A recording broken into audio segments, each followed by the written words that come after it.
Ndugu mtazamaji, karibu kwenye kiwanda cha Umoja wa Wanawake Kahumlo. Kiwanda hiki kilianza tangu mwaka 2019 baada ya wadau kama akina mama kuwa tumeona maono ya mbali kwamba tunaweza kufanya shughuli zetu mbalimbali chini ya kiwanda. Tulienda kwenye mafunzo SIDO watu 12. Baada ya kutoka kule ndipo tukagundua kwamba tunaweza kufanya kitu. Tukaamua kuanza kujenga majengo kwa ajili ya usindikaji wa maziwa, uokaji wa mikate, lakini pia usindikaji wa waini. Mpaka sasa wamiliki wazima wa kikundi hiki ni sisi wenyewe akina mama ambao tunafanya shughuli zetu ndogo ndogo, na hapa tunajipatia bidhaa mbalimbali. Karibu sana kwa ajili ya kuja kutuchangia, na tunahitaji tupate wadau kama masoko, lakini pia kwa ajili ya mahitaji. Yaani hapa utajipatia vitu vingi ambavyo vipo kabisa. Asante.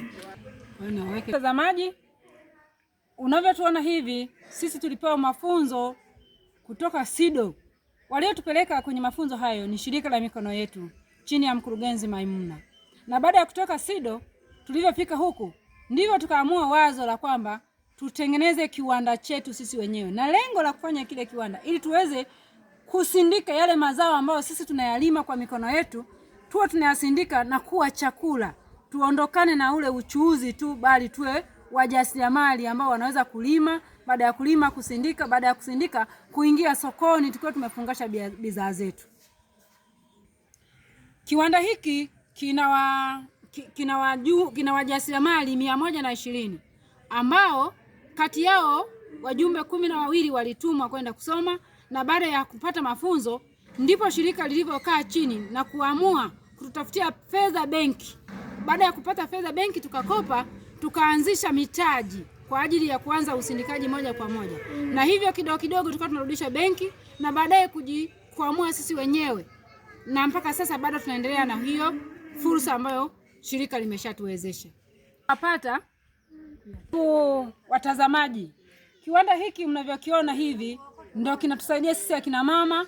Baada ya kuwa tumetoa mikopo serikalini, tunajikwamua kupitia mikono yetu na kutengeneza sisi wenyewe na kupata bidhaa zetu kuuza.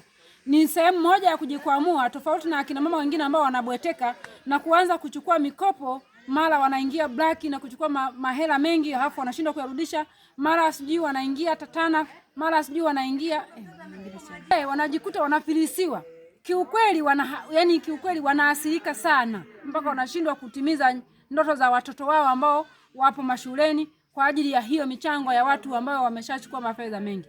Mimi sasa rai yangu, ninawakaribisha akina mama wenzangu wote waje waungane na sisi hapa kiwandani, wachakalike wao wenyewe, angalau waweze kujikwamua kupitia mikono yao na kupitia akili zao, na waweze kuingia sokoni na kujitatua kuliko kuanza kukopa mikopo ambayo yanawaingiza kwenye.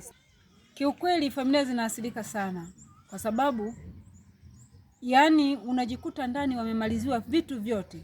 Ina maana baba wa familia anashindwa kujipambanua kwamba ajikonvince vipi aweze kufanya vizuri nyumbani, hata mama pia. Lakini anashindwa hata kumtambua muumba wake, anaona kama vile yeye amekwisha muacha, kumbe yeye kashindwa kujipambanua tu kwa sababu ya hiyo mikopo.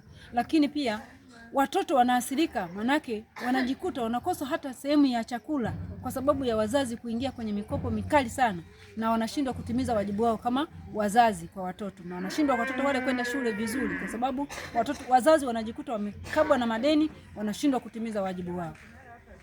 Kweli naomba elimu itolewe sana kwa akina mama wenzetu ambao bado hawajatambua elimu hii ambayo tulionayo sisi hapa akina mama. Wajifunze kutokana na sisi, lakini pia waweze kufanya kazi zao kwa bidii ili waweze kujichanganua wenyewe, sio kutegemea mikopo ya watu binafsi ambayo inajikuta inawafilisi.